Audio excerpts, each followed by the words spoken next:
Good morning. This is lecture number 4 for the Interpreting in Superior Court Felony course. Before we go into the practices and we're going to be doing today, let me remind you this is the last lecture. And as such, you will have to schedule your oral final examination. Many of you did that last week. There's still 2 appointments, I believe, Saturday, a week from today.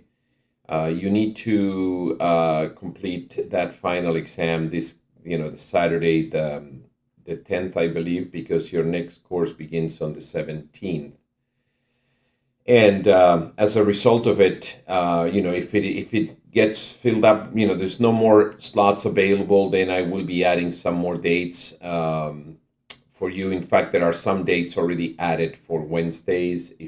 This coming Wednesday, if you like to register for this Wednesday, is fine with me.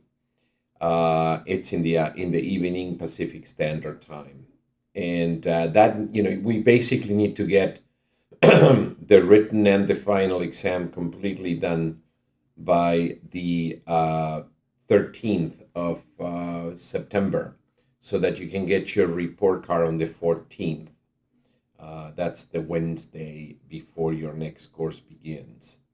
And the idea is that you will complete also your written examination.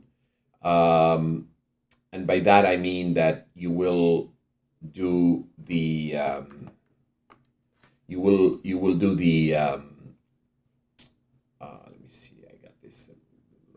You will also finish your written exam that is going to be available to you anytime today after 2 p.m.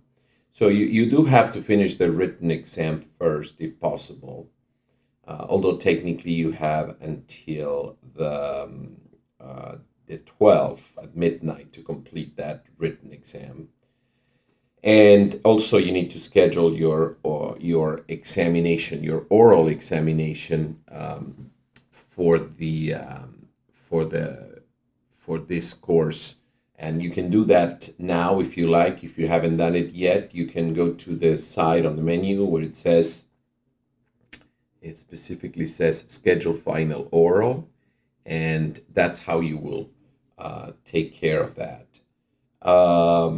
So the idea is that you will complete all this within the period of time that it is allowed, so that we can begin in September. I want to also point out that when you look at the class schedule for September, which is already the fall quarter, your course, which is Site Translation for Court Interpreters English into Spanish, begins on Saturday, September 17th at 8 a.m. There's no change in the schedule.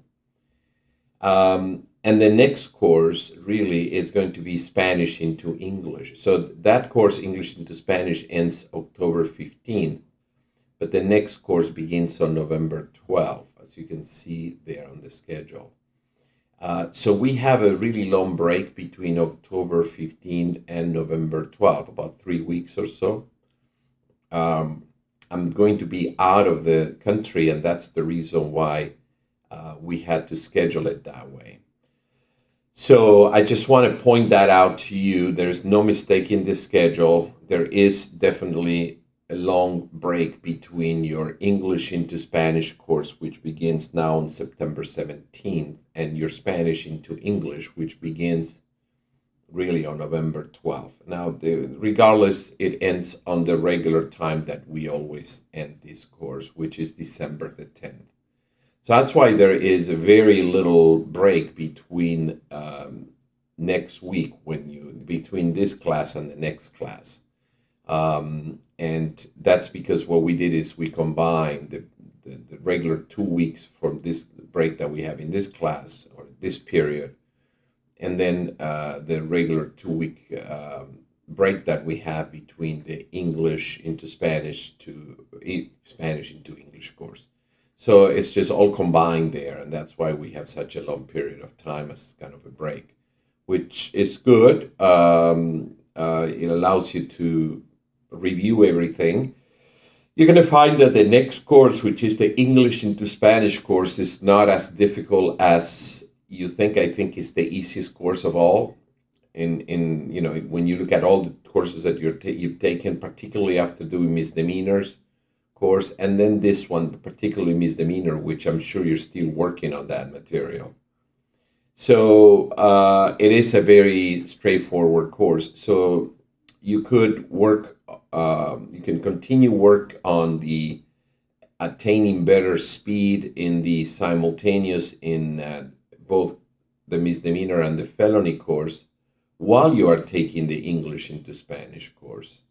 And then during the break, you can continue even further. So the expectation is that when you begin the Spanish into English course, you pretty much have accomplished what's needed for the misdemeanor and felony courses, which is this one and the one that you just took, because they are the two critical courses to really work in the court system.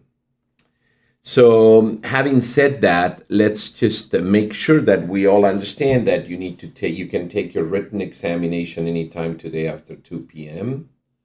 It must be completed by September 12th, midnight. And then you should schedule your oral examination today, and we have some slots available for Saturday the 10th, and we also have some slots available for this Wednesday.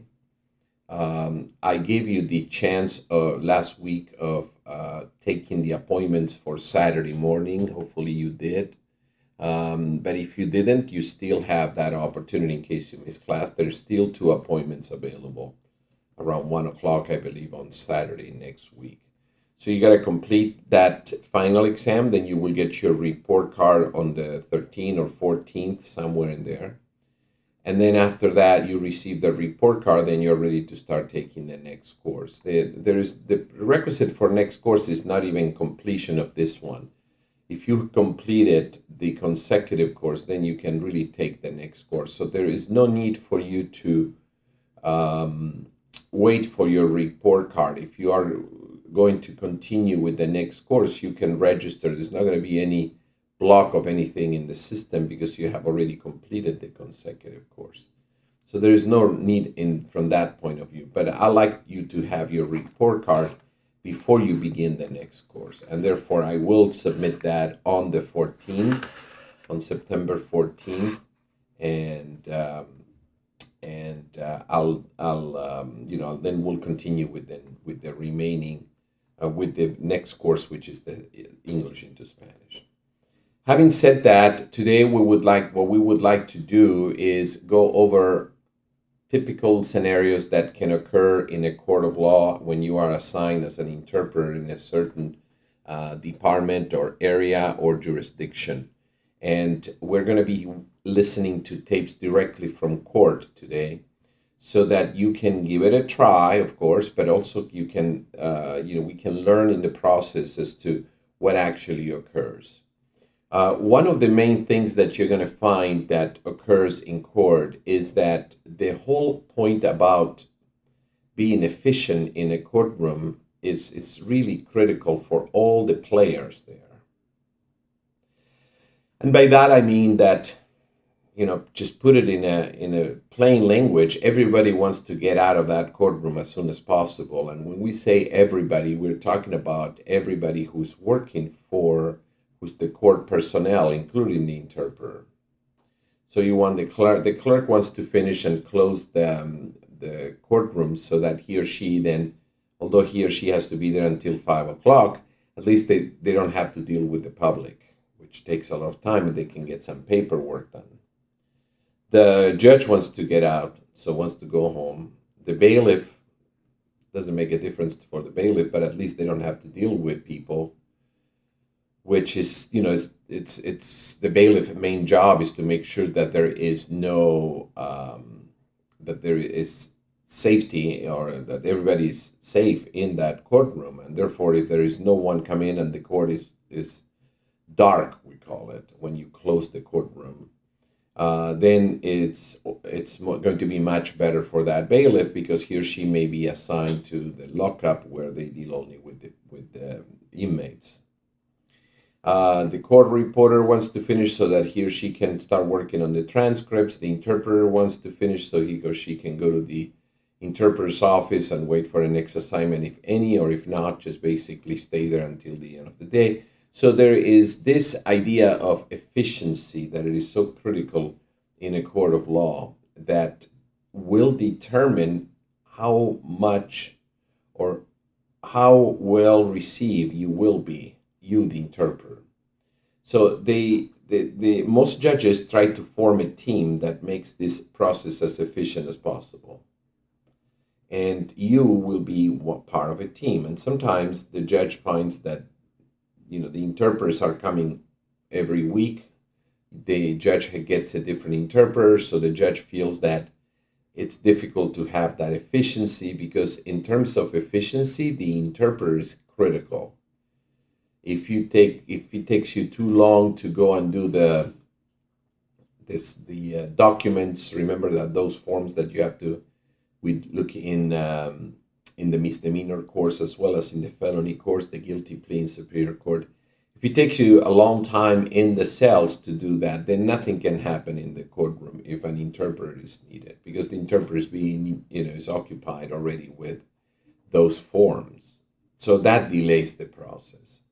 The speed at which the interpreter communicates is important because if there are interruptions continuously because the interpreter is unable to keep up with the speed, then it's going to be more difficult and more demanding for the judge. So occasionally the judge will get, some interpreters that we call them floaters, that they come in and they don't have the speed and, because they didn't do the work in class, I guess. They don't have the speed and this and that, and the judge will kick them out. So it could be very brutal in terms of what you could experience in court once you pass the exam if you don't have the speed. Keep in mind that one thing is passing the exam, which is not that complex in terms of the simultaneous compared to what you're going to be doing in court. The speed in the exam is 120, 130 words per minute. The average speed in a courtroom is about 145 to 155, and some judges can actually speak at 180. So the speeds that you see in your lab are the speeds that you will face in real life. So if you don't have that speed, please make sure you do accomplish that before you finish this program, because if not, passing the exam serves no purpose because you go and work and the judge kicks you out, and then eventually the county is going to say, what's wrong with you? And it's just because you didn't do the work and you don't have the speed. The speed must be accomplished. I know that there might be a long time from you. You're thinking, maybe I start working maybe in about 9 months or a year or something. It doesn't matter, but you got to develop it. Develop the skill here. Because once you develop the skill, it's just a matter of reviewing. But if you don't develop it here and then you pass the exam and now you get higher and then a week later you're going to start working, and you want to do all this, first of all, you may not have access to this material. And second, it cannot be accomplished in a week, as you probably noticed. Even if you're working 10 hours a day, it's the process that needs its time to mature. So that's why it's very important that you're always trying to practice the lab and trying to keep up with that speed or trying to accomplish that speed. So the judges that are looking for efficiency, when they actually see one of these interpreters that come on a weekly basis, because most courts send interpreters for one judge for the whole week. Sometimes they send them for one day only. It doesn't matter, but when the judge is looking for an efficient interpreter, and the judge finds one that is really good, the judge is going to ask the interpreter's office to assign that person to that courtroom every single day. And that's when you get to work with the same people. The only people that you're going to see coming in and out are the attorneys, because they are usually assigned to a courtroom for about 6 months to 9 months. and you're working with everybody, and then that becomes much more relaxed because now you know that judge. That's the judge that you interpret for every day, and you know the speed of that judge, how the judge says things, now the format of this, the judge's bench guy part 1 and 2. There's all going to be a variation between one judge and the other, so you feel really much more comfortable because you feel like at home, honestly.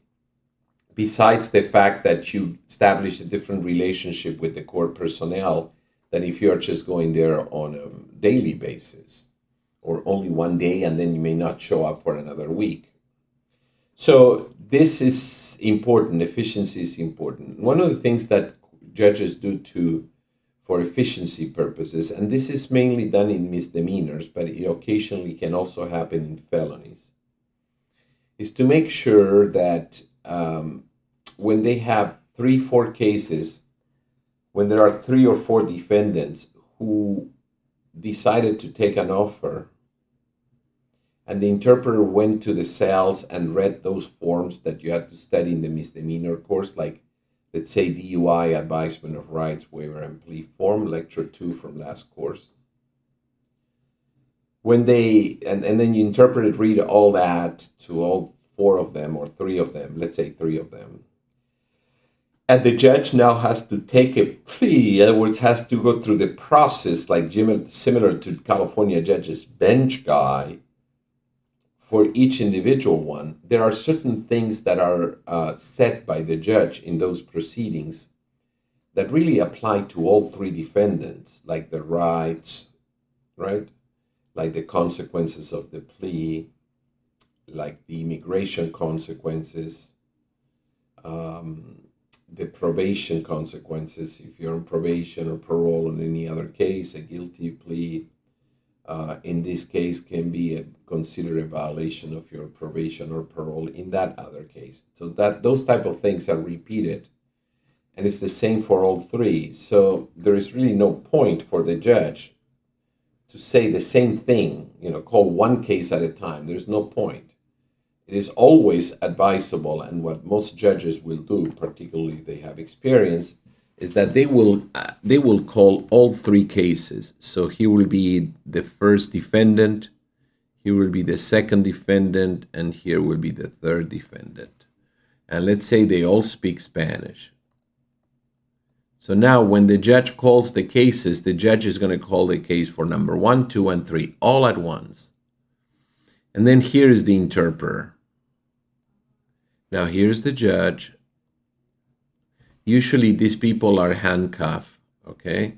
Because they have been arrested, they are in custody. Generally, it doesn't have to, but generally that is the case. And the judge is going to read, is going to conduct the hearing, but because the judge is so experienced with the hearing, the judge is going to say one time what applies to all 3. So the interpreter, right, has to interpret that for all 3. That's why placement is important from the interpreter's point of view. It has to be placed in a way that you can interpret for all 3, and they can all 3 hear you. Because the judge is going to say, for example, you have the right to have an attorney at all stages of the proceeding. That has to be interpreted to all 3. You have the right to cross-examine witnesses. You have the right, all that is interpreted for all 3. But there are certain things that are unique to number 1, unique to number 2, and unique to number 3. For example, not all 3 of them committed the same crime. And therefore, not all 3 of them have the same offer. Another possibility is that not all 3 of them have the same priors or prior convictions. And furthermore, the law says, the law says that the judge must get confirmation from each of these defendants that they are waiving and giving up their right. Remember one portion of it, do you waive and give up your right to have an attorney? I don't know. Do you waive and give up your right to cross-examine witnesses who testified against you? So when the judge says what the right is, and then asks, do you waive and give it up? The judge is going to say, in your case, number one, in your case, Mr. Number two, in your case, Mr. Number three. And the expectation is that number one would say C, number two, and number three will say C, and you interpret that individually. So all those portions that really go to every single defendant are going to be read by the judge once for all three, and you will interpret for all three. And when the judge needs an answer from each individual one, the judge will say so and will say, as in your case, Mr. Rodriguez, in your case, Mr. Martinez. So they will say, okay, do you waive and give it up? Mr. Rodriguez, sí. Mr. Martinez, sí. Mr. Such and such, sí. Now, there are sometimes situations where the judge has to address each individual defendant. Not situations. There are portions of this proceeding where the judge will have to address each individual defendant because the crime is different. So he will say, for example, as in your case, Mr. Rodriguez, you are charged with blah blah blah blah blah blah blah blah blah blah blah, because it's unique to this particular individual. Then in your case, Mr. Perez, blah blah blah blah. So it's very dynamic process, and the interpreter needs to know what to do, because the first thing that we interpreters must know is what are the names of these individuals. So if this is Rodriguez, this is Perez, and this is Romero, I don't know, just to get a name. So the interpreter needs to know where they are, okay? And that when the bailiff forms them, you need to ask them, ¿cuál es su apellido? ¿Cuál es su apellido? ¿Cuál es su apellido? So you know who is who there, right? Who's going to be answering? Because when you interpret for all of them, that's not important. But when it says, in your case, Mr. Rodriguez, the interpreter is going to go here. And then when it says, in your case, Mr. Perez goes here. In your case, Mr. Romero goes here.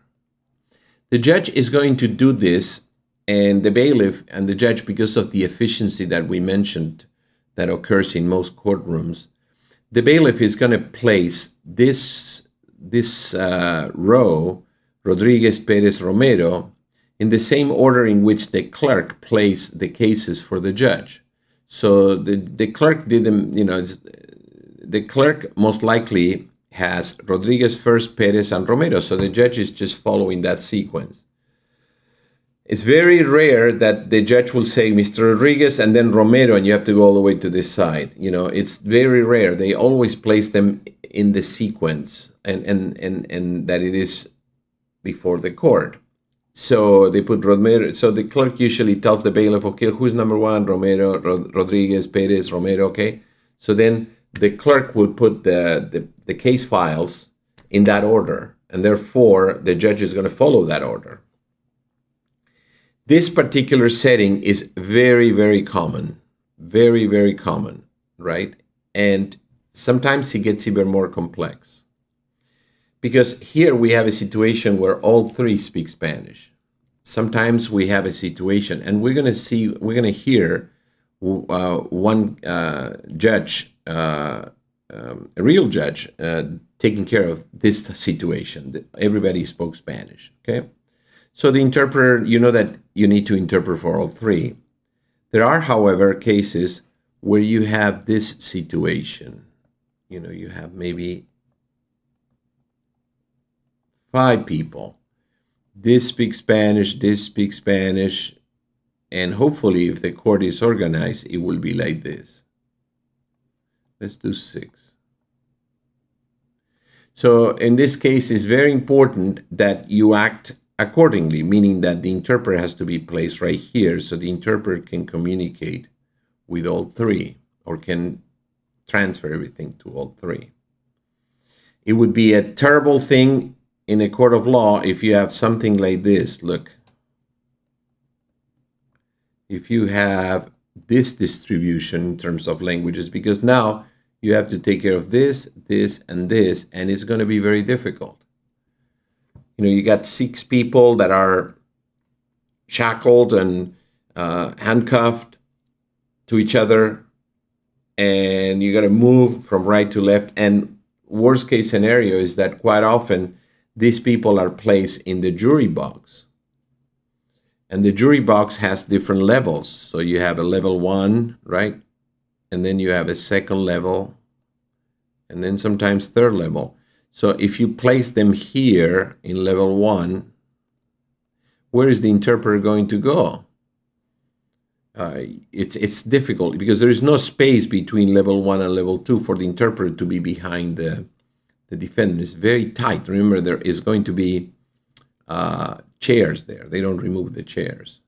So sometimes they do, but still it's very difficult to place yourself. So that's one of the things that you have to observe how this is done in most courts. Once you go to the orientation, see exactly where the interpreter is going to place himself or herself under these circumstances. Personally, what I do, you may say, okay, well, this is the ground level, so you place yourself here. The problem is that right here is where the attorney places himself or herself.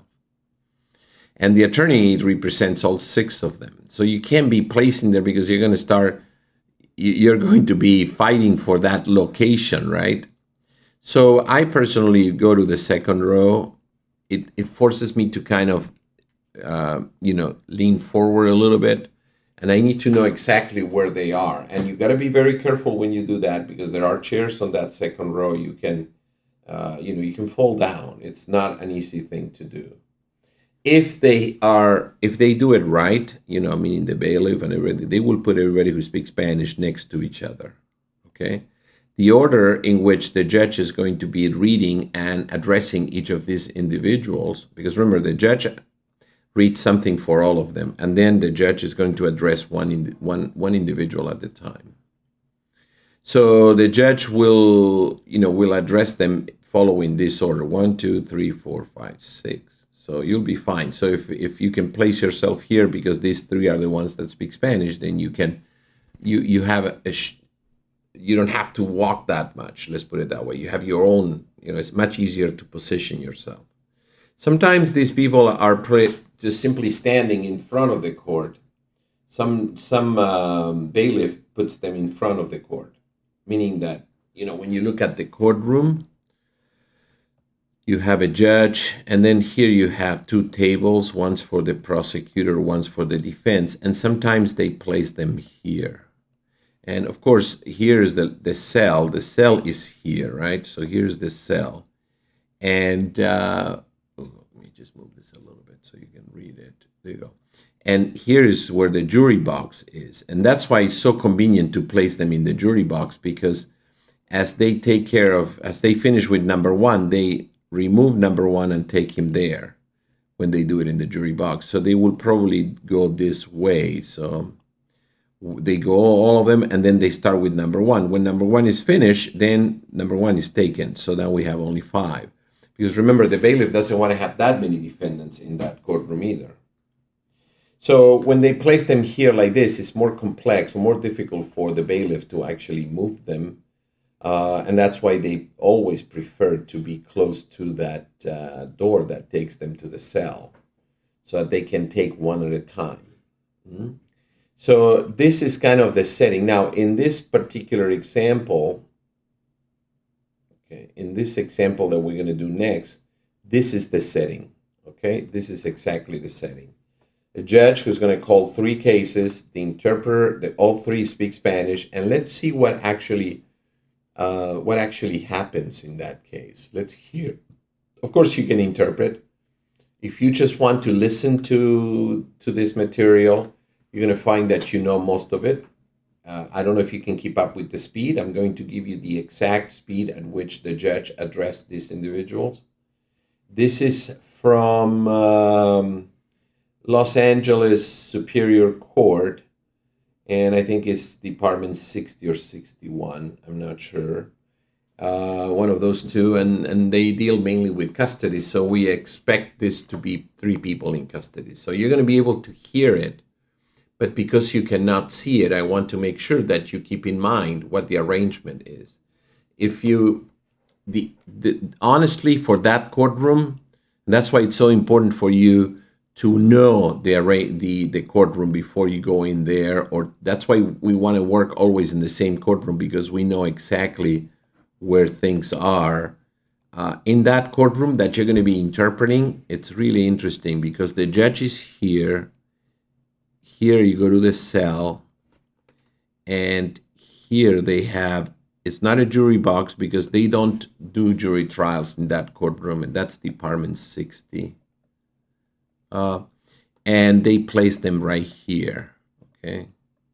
Now we have no other alternative. I mean the interpreter, is to be on this side. That's where the interpreter is going to be located. And in this case, in this particular case, is going to be the judge here. And the reason why I'm drawing this, there is a reason why. I'll let you know in a second. But in fact, there is even a door here that, they close it and the door is here. So they take them. So we have all three here. So the interpreter is here.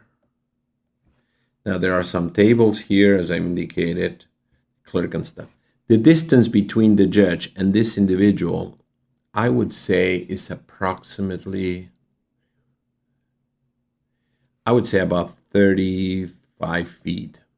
That's how big that courtroom is. Very, very, very, very, it's about 11 meters. And the important thing is that if the judge doesn't use the mic, there is no way you can hear it. So that's something to keep in mind. And there is really no way, because besides, there's going to be a lot. This is the audience portion. There's going to be a lot of conversation because in this particular area, Department 60, there are a lot of cases that are being heard. So there might be more than one public defender, two maybe, and there might be 2 or 3 private attorneys. Everything happening at the same time because of the high volume. This had to do with basically driving under the influence of alcohol. Okay, so we're going to be doing this today, right now, and let's see how it goes. Okay, just basically listen, try to interpret, but also pay close attention to the. Basically, we want to make sure that you know what to do when you start working in the court system. I want to make sure that you know where to position yourself and see the challenge, see what the challenges are. Picture yourself in a courtroom. This is top view, of course, where you are here. Here are your 3 defendants, and then the judge is going to be addressing all of them, and you have to interpret for all of them. And then the judge is going to be addressing each one individually, and then the judge is going to be addressing all of them, and then again individually, and so on and so forth. All right, so let's see how that goes. The practice will begin in approximately 10-15 seconds. Thank you.